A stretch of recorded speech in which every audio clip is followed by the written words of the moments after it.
Welcome to Biz Wire. I'm Joseph Nordstrom in Beijing. China's Communist Party announced that the much-anticipated government meeting called the Third Plenum will begin a week from Saturday on November 9th. Expectations are high for a range of sweeping economic reforms. At the center of the party's plan to push the country through this middle-income period is encouraging people to move from rural areas and work in cities where their economic contributions are more significant. Holding this back, though, is China's system of residency permits known as hukou, which ties schooling, pensions, and medical care to where a person is born. Professor at UC San Diego, Barry Naughton, speculated that the central government could take responsibility of the budgets over the issues that make cities around the country so reluctant to change.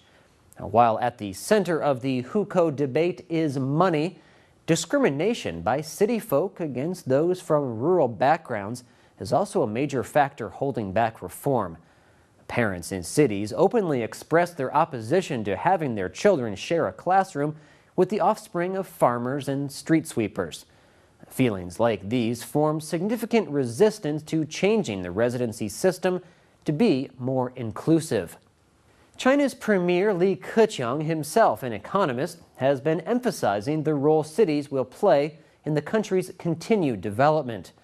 The 4 days of meetings starting on November 9th will be the third full session of the 18th Central Committee.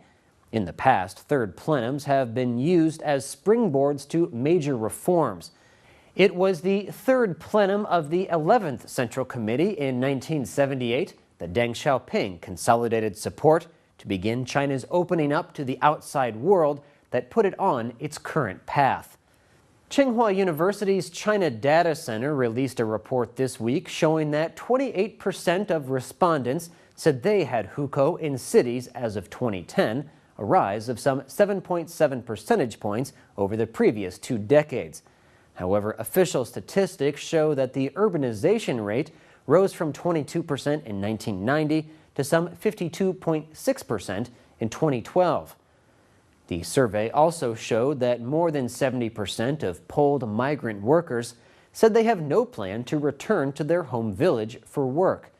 With so many living more or less as second-class citizens in cities, there's a strong economic argument in addition to one about fairness and access to opportunities.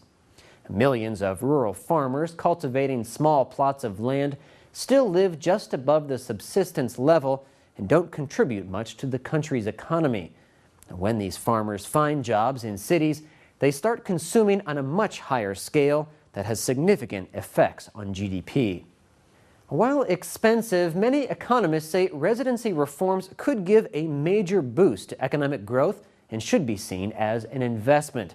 In less than 2 weeks, though, we'll know a lot more about whether reformers were able to prevail over vested interests who wish to protect the status quo.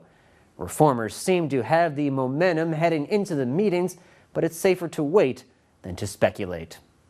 You're watching Biz Wire on the Blue Ocean Network, China's first and only privately owned broadcast media. All of our stories can be seen on our website, BONTV/biz-wire. In just a second, we'll continue with more insight into the big picture of China's economy.